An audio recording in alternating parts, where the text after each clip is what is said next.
Good evening, everybody, and most welcome to 688. I will talk today a little bit more about what is action, what is thinking.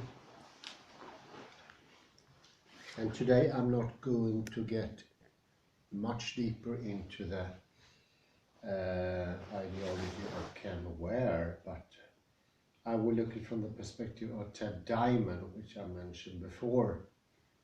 And I think that could be an easier segue into the rather complicated things of Ken Ware.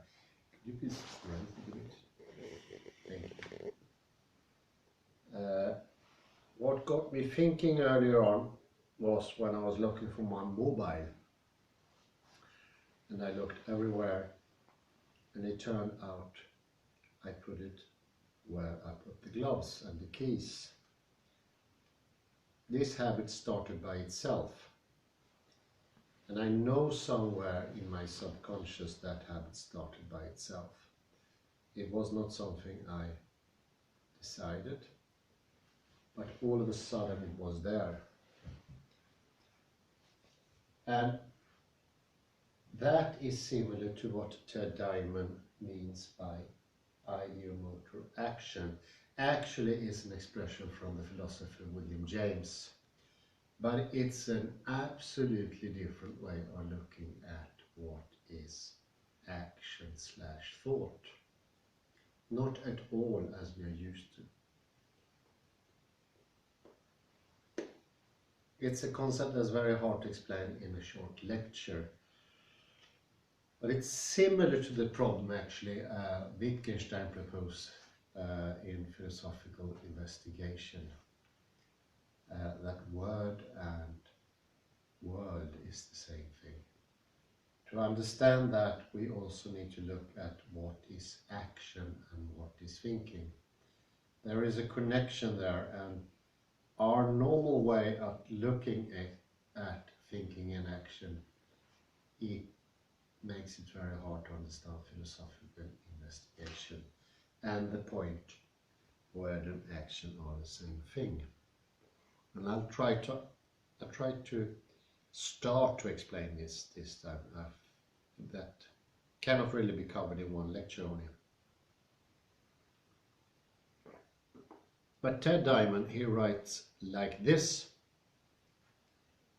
let me say to a student, raise your arm, and he will in the same moment immediately try to raise the arm, or he's going to tense the shoulder or the shoulder blade and the arm and the hand.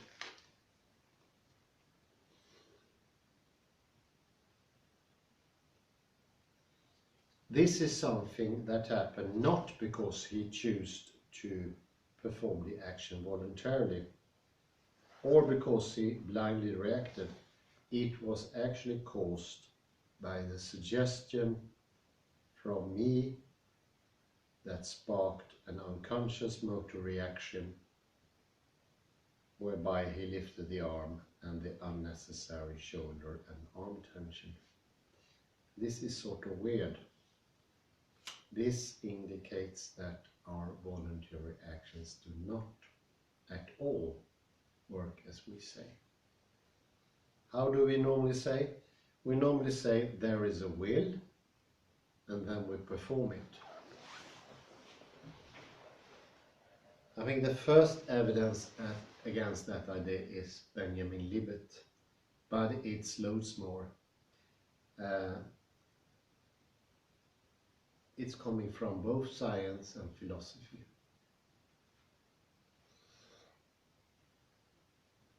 So the question Ted Diamond asked, why is muscular activity connected with ideas directly, without going through the consciousness or the will?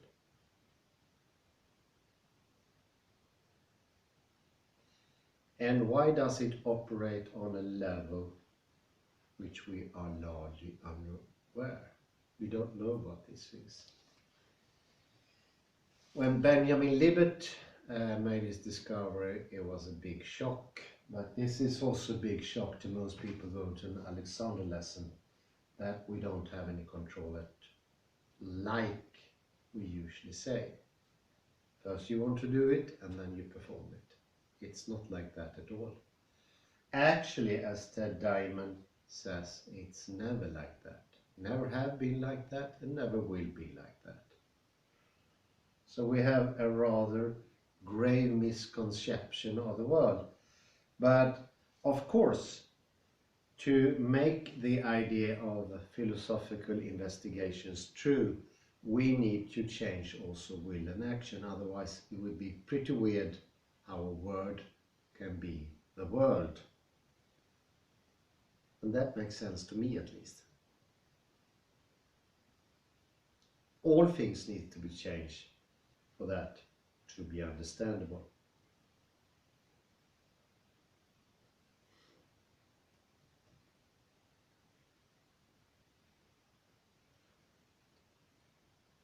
But let us conclude here in the beginning, there seems to be a direct connection between action and words. That doesn't go through the will. It doesn't go for the conscious.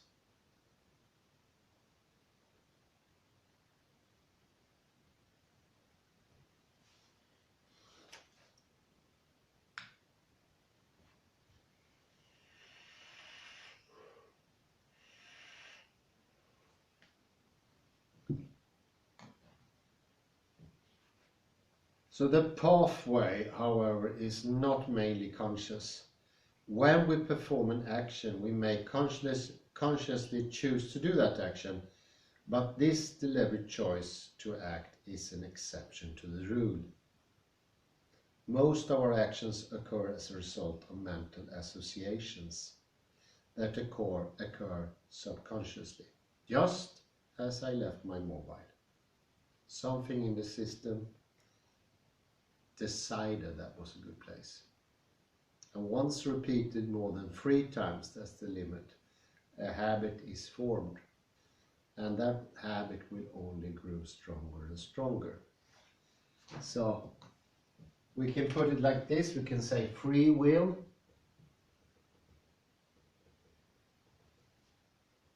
and then we have habit.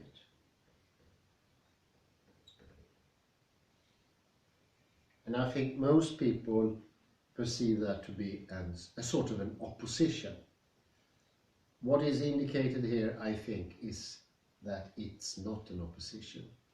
It works in a completely different way. One reason I say that, we know the free will doesn't exist at all as we think. Because we don't have a free will if we start that way. Contrasting habit and free will. But maybe we have a free will when it comes to which habits should be, so to speak, led to fruition, led to grow, or not killed off.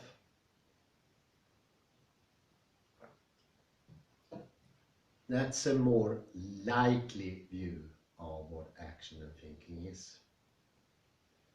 Think of the human body as a very complex system with a lot of connections. Maybe in this system, decisions are made without us knowing it. But we can always say no to these things, or yes, as long as we are aware of them. That's the difference.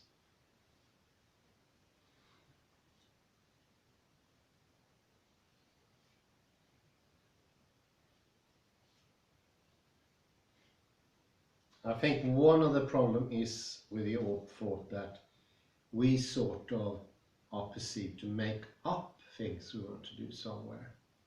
From what is not completely clear.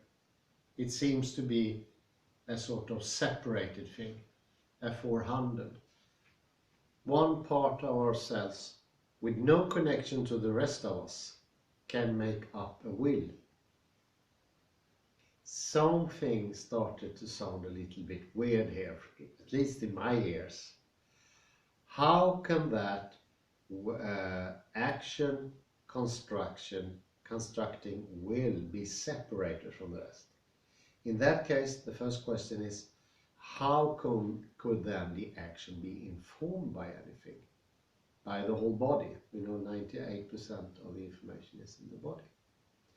There's a lot of questions there. So, of course, we have thinking before we act, but is that thinking really connected to the action? I think not. The indications are grave. The thinking, according to Libet and according to Wittgenstein, is a decoration. That's ex posteriori. It could be made in advance, but it's a fixed pattern. And that fixed pattern has nothing to do with the choice whatsoever. And this is the interesting, this is also called in psychology confabulation, making up things. And we don't know if it's made up in advance or afterwards, but it has a structure that looks like an afterwards construction. Therefore, it's very likely to the thinking that precedes the action is actually made up afterwards. So there's strong evidence to suggest this, and we need to get used to that idea, that the thinking that we think motivated our actions are not something that have a decisive role to play why that particular action was chosen.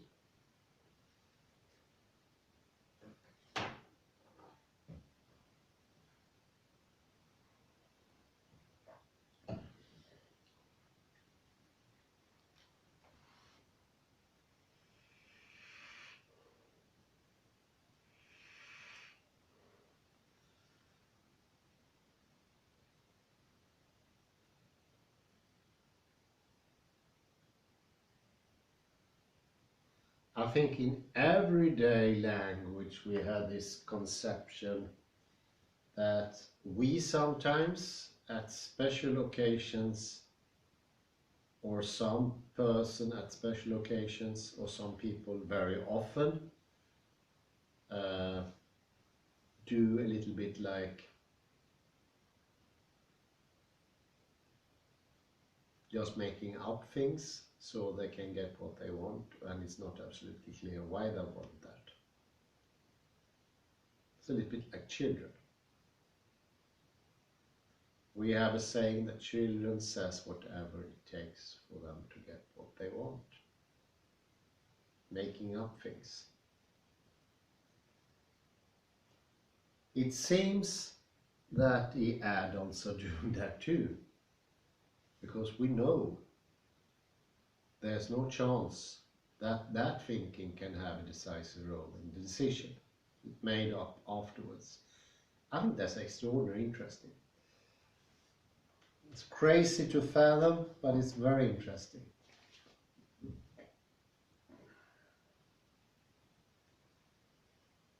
And I don't think, well, in this case, I agree with Wittgenstein, I agree with Ken Ware. This does not mean that we cannot control our actions. It's just that the control lies elsewhere. And we can tap into that control. We need to understand it, but it's very different. We need to establish a certain amount of habits before we can get some control. And we also need to understand what habits we should put in to play. But if we don't choose our habits, then we are a bit lost. Because then these habits, like the one I involuntarily produce by putting the mobile in a place I can't find it, then we won't have any control, because we delegated it. We did it.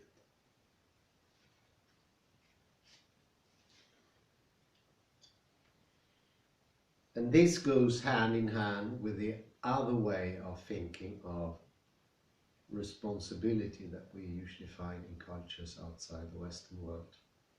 In Samoa, for instance, it doesn't matter if you intentionally kill somebody or it was unintentional, because they mean who you are today is something you constructed during a long time. And if you haven't regulated yourself and let yourself be clumsy, somewhere that is your responsibility, no one else. So it's a way of looking at responsibility in time. Yeah, I think that's a very good description. I think the Western intention is something with a very short time span, like 10 seconds. My intentions are the last 10 seconds, or maybe 10 seconds into the future. Or maybe it's a bit longer, I don't know, it depends. But take, for example, the common crime manslaughter. If you, during a time period within, let's say, 3 minutes or 4 minutes, somewhere in that vicinity, decide to kill somebody, and you haven't had that idea before, then it's manslaughter for some reason. If it takes a day, it's murder. If it takes 3 days, planned murder. That's roughly.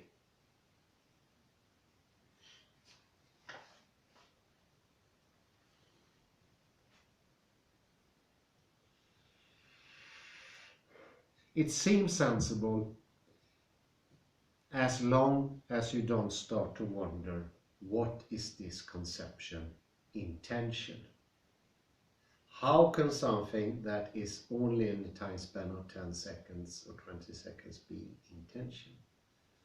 And wouldn't that intention be something incredibly weak or almost non-existent? Is it just a word that's not referring to something stable, proper? This argument here from Ted Diamond could actually be interpreted that way. And just the fact that there are loads of cultures that don't see intention as a valid thing, not in the Western way, is incredibly interesting. And as we were saying earlier, if something has effect in the world, it's physical. And this thing, this new will, or whatever you call it, ideomotor action, it sounds a lot more physical than intention. Intention actually sounds a little bit like representation.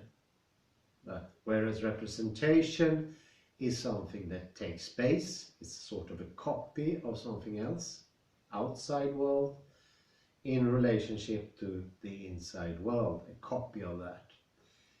So intention is something to do with time. How long is an intention? And we often say in Western languages, I had an intention, I lost it. I kept the intention up for several days, for years. Whereas in Samoa they see your whole life is your intention, or they don't use the expression intention at all.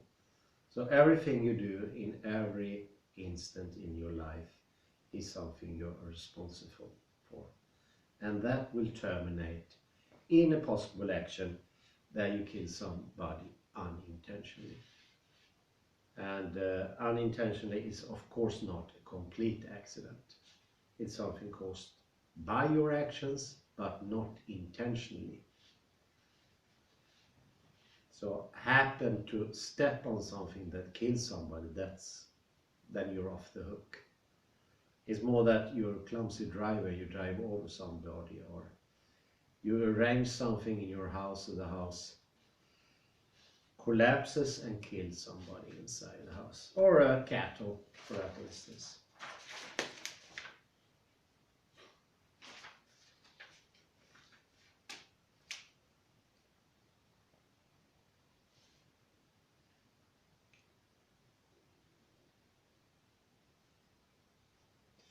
So this could be illustrated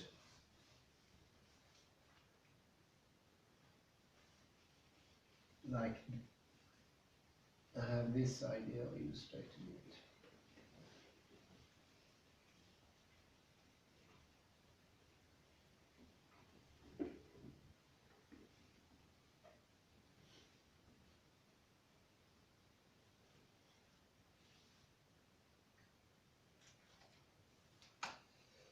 So the intention in regular sense is something that is on the top of everything or a bit above everything. That's intention.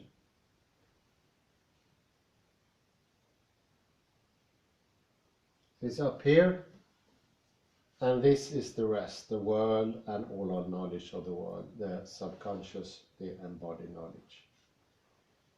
So this is flying above all the other stuff, and it can sort of reflect the world at the same time, doing evaluation of the world and make the decision. Ideomotor action could be saying that the intention is not localized above or outside. Intention is all in all these parts, everywhere, like a hologram maybe. And this is a product of your habits. The quality of this is a product of your habits. And that builds a completely different view of what is it to will something, what is an action. For you to act in this perspective, it's not enough just to say, I want to do it. Like this is assuming. This is assuming that we are equally good, everyone, with willing to what we want to do. There's no difference. Because will, actually intention in this case, is a bit transcendental. I think this is coming from dualism, because it has weirdnesses in it. It has an intention that has nothing to do with the body.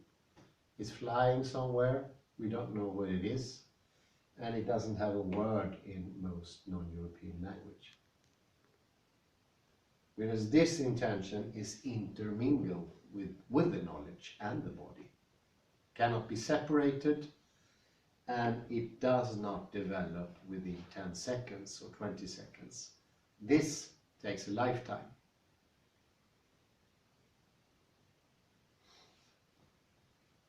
It could be that intention is half fake.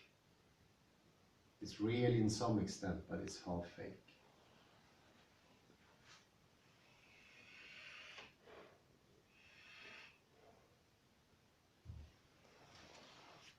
The process is different. Well, once more, it's the Klein bottle in a way. Actually, I thought I just saw it here. This tells you that will, action, and reality is not that different, as this one seems to see. A separate will, this indicates a separate will from the rest of the world and the rest of the body and the rest of knowledge. That's just pure will and nothing else. And the idea could give the impression, if I want to will something, I just will it right now, like a magic wand. It is like a magic wand, this will. It's like Harry Potter having a stick and says Sasabalak or abracadabra, and all of a sudden my body moves exactly as I want to.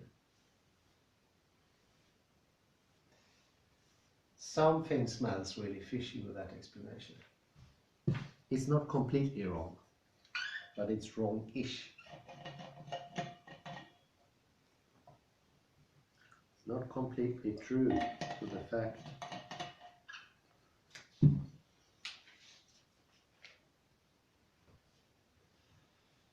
So James Orst another philosopher, elaborated this concept and had the notion that action was somehow mysteriously controlled by an overseeing will was prevalent. The mind, or at least the higher parts of human behavior, such as consciousness and free will, seem to be operated by spiritus, which seem to possess special power over dictating how action took place. William James, who was trying to place psychology on a scientific footing, argued that there were no such spiritus, nor mysterious will that could tell the body what to do. Actions, he said, were the result of ideas that issued into the motor acts, and deliberation, the process by which we think about and arrived at the conscious decision to do something, was simply a more complicated case of this noble process.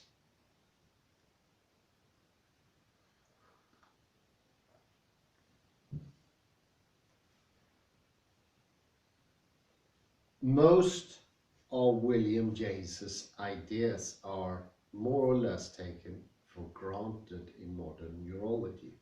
That's amazing. So he was very prophetic. And the odd thing, after William James, thinking went haywire, went into the wrong direction, and this intention was even more firmly established. However, not in neurology, but in logic and semantics and linguistics and psychology and sociology. So it, oddly enough, not in where it started. It even went so far as one said, this intention is situated somewhere here. Because they noticed if you put a big stick up here, that person won't have much will. Yeah, I'm kidding. Give the person a lobotomy and the person will not be in much willpower. Yeah. That's how they used to draw conclusions. It's the total system. It's globally arranged. And it is, of course, not localized. Memory is not localized, neither is will. Will is in the whole body, not somewhere outside the body, and something that has nothing to do with knowledge, relationship, stamina, balance, or any other thing.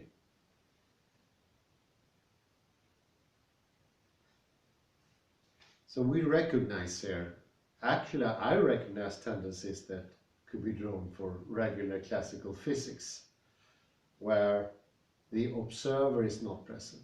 Here, the willpower is not present. It's made into a dummy, and we call that dummy intention. And we cannot make it real scientifically, so what we usually do is we all try to believe as hard as in the intention as we can. And when somebody asks us, what is intention? Why, it depends. You talk about intention in 20 seconds, or 1 day, or 3 days. That will give different result, even in the judicial system, which is weird.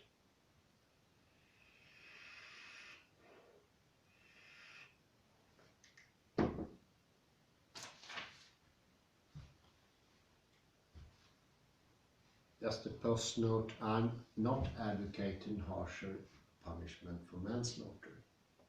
It's not a moral class today. And I'm trying to point that it's just weird. It's a difference on a thing that is so ill-defined or not very well defined.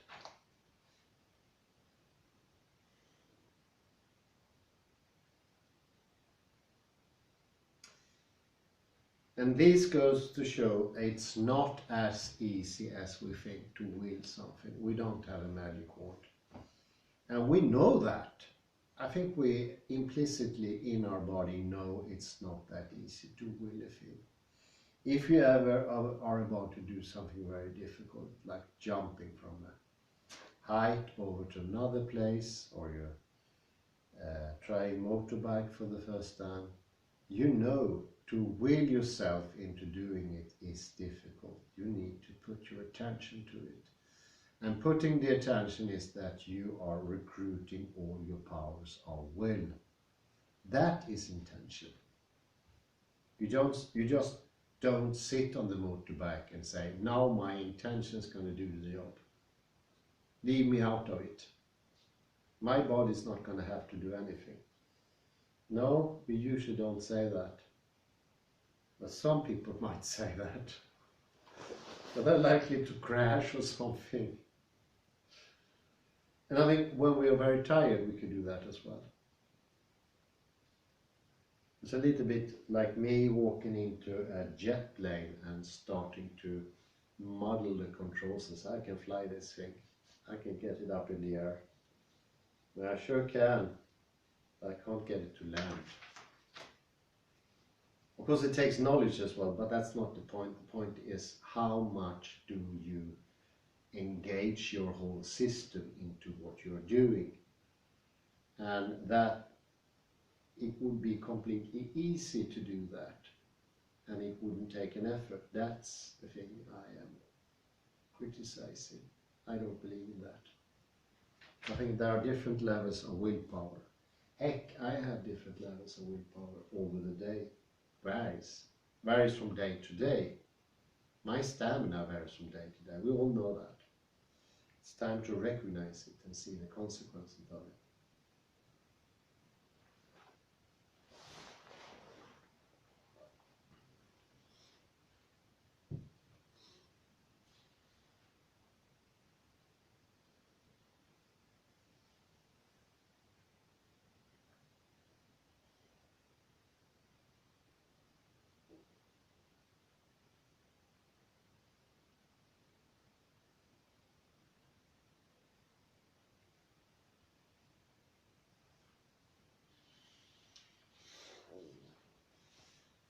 Ted Diamond talks rather about something he calls intending.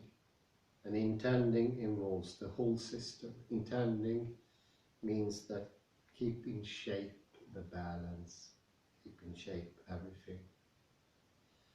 And then you just have to point in the direction and the action will happen. As I said yesterday, that we all lost a lot of our ability to control ourselves and our destiny. And I think intention is a sure proof of that. That has happened. Intention doesn't seem to have a place in the equation. And that makes it suspicious. If we don't know what it does, maybe it doesn't do anything. Or maybe we don't have that control that we would like to. In that case, we would know how to control it and what to call it. I don't know, lots of things missing.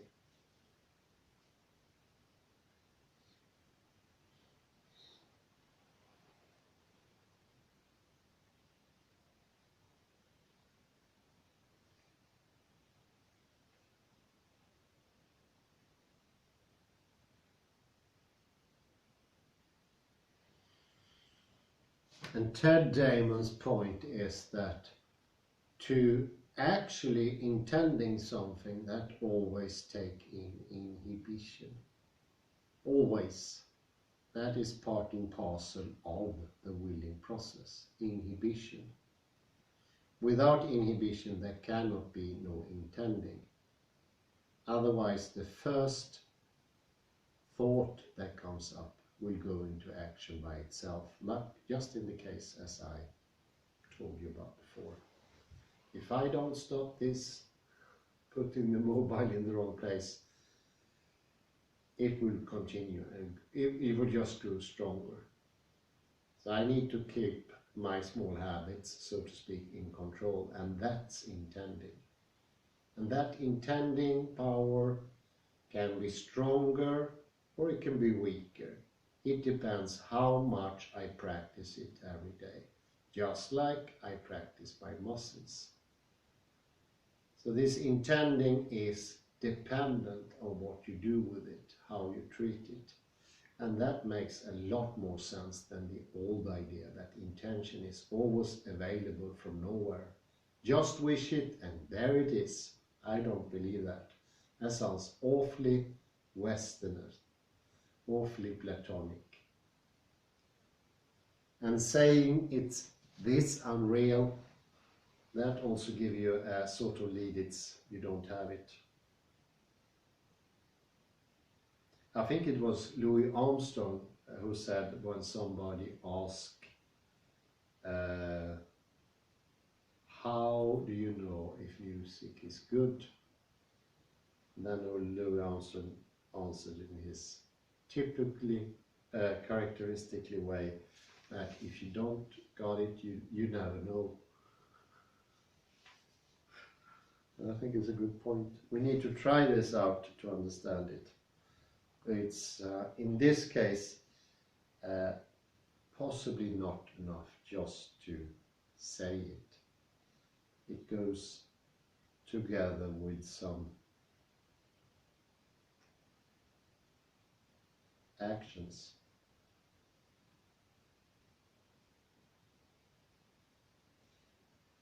So it could sound this way instead. This is rather complicated.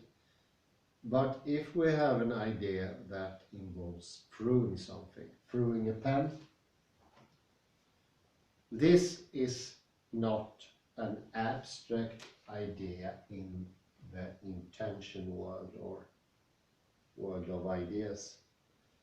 Throwing the pen is linked with a series of motor acts that include how your fingers wrap around the pen, how I twist my arm when you let go, how much force you do.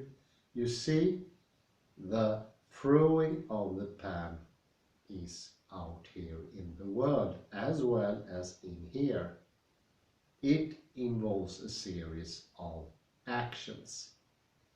Otherwise, the idea throwing the pen wouldn't make any sense. It would be purely transcendental and not to do with the world. You see, the words are real. They are completely real just because they are real. You can see them being real.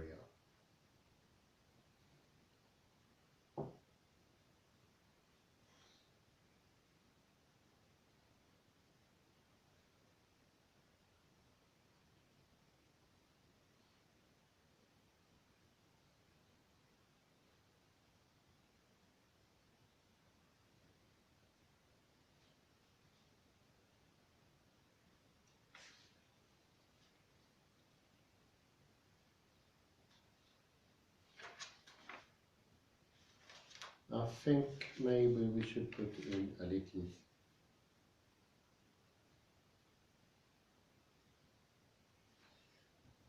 practical thing here to show what sort of balance is producing action and what sort of balance does not produce action.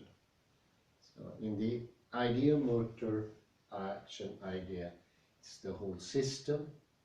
And when the system is in heightened state of balance, the action will easier come. When it's in a lower state of balance, action will not come that easy. It's a graded scale. And we will also try to show that inhibition is actually part of both intending and thinking. And it's a bit like Heidegger, I can say also, alatea. It's not things underneath that goes uncovered or covered. It's the uncovering and covering that is reality.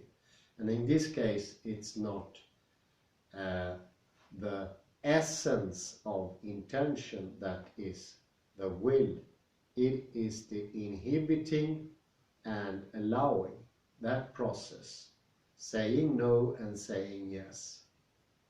Because thoughts are popping up in the system, and some you say no to and others you let do the thing. And what thoughts that pops up is depending on what habits you built before. So that's actually a cumbersome way of saying that we can evolve willpower, proper willpower that actually turn into action whenever we want to. So I'll put in a pause there, Kalle, please. Well, I think my colleague just remembered not to clench his hands, but that was exactly what I wanted to record. We'll have to find something other interesting here. They blow my project.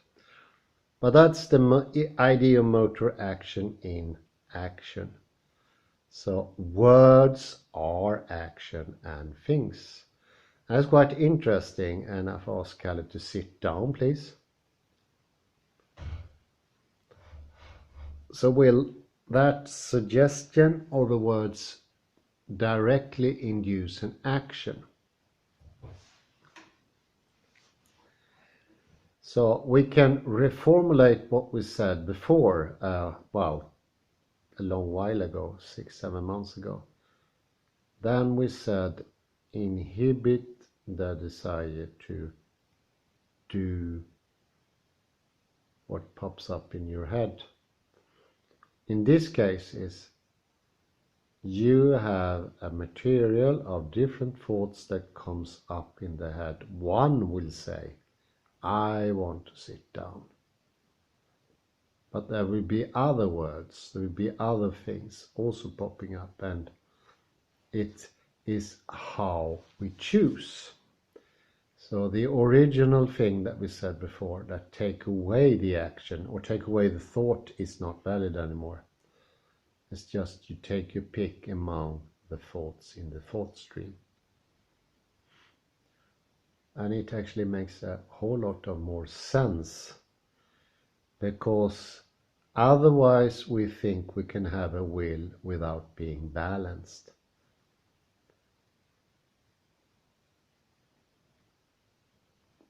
Now we're going to try to show that is not possible.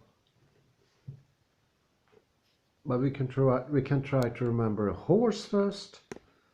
And what is the matter with the horse? How come the person sitting on the horse can sort of tell it what to do? Well, it's because that the rider is controlling the neck of the horse via the mouth. A horse cannot usually go some other direction and the direction that the rider turns. The thing in the mouth, whatever it's called in English, betsel in Swedish. That's a way of controlling the animal. And our control lies here. This is our controlling system. And this is what starts the action from happening.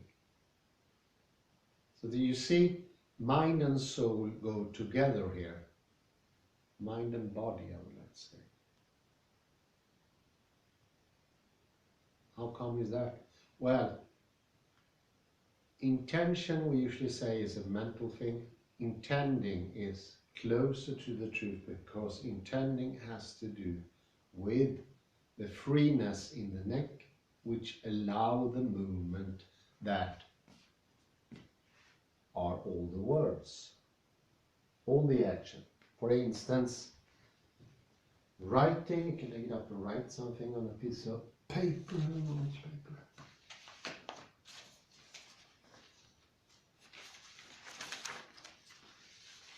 I could write there. Yeah, do that.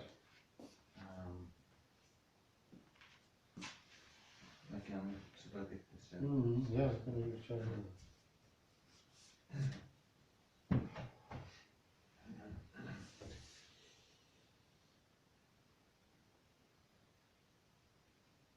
So usually we say that holding the pen, tensing the arm, giving power from the shoulder, that's a separate thing. And the intention is another thing. Those are different somehow. I hope you can see what I'm trying to say here. The general idea is intention up here is one thing, and the rest, like the hand movement and what you actually do, are two different. Here we can see Cartesian duality in a nutshell. This idea that this part of is like sort of dissociated with the rest. I think the idea motor action is quite interesting.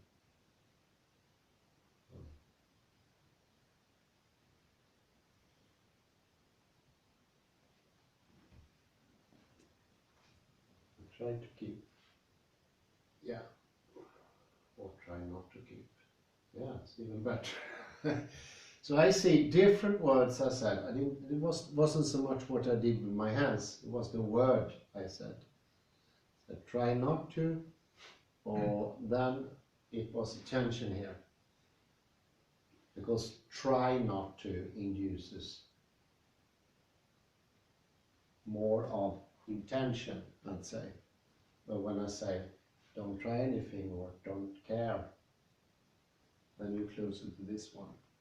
And I could feel that here. It's still loose here. So if I tell Kelly to loose, he's going to tense. Yeah, he tenses directly.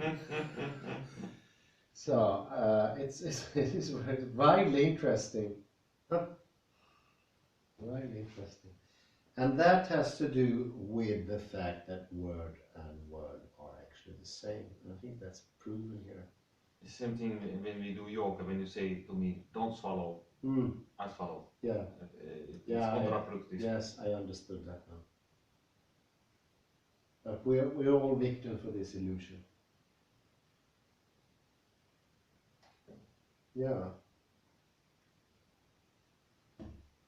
So that also answers the questions, how do we develop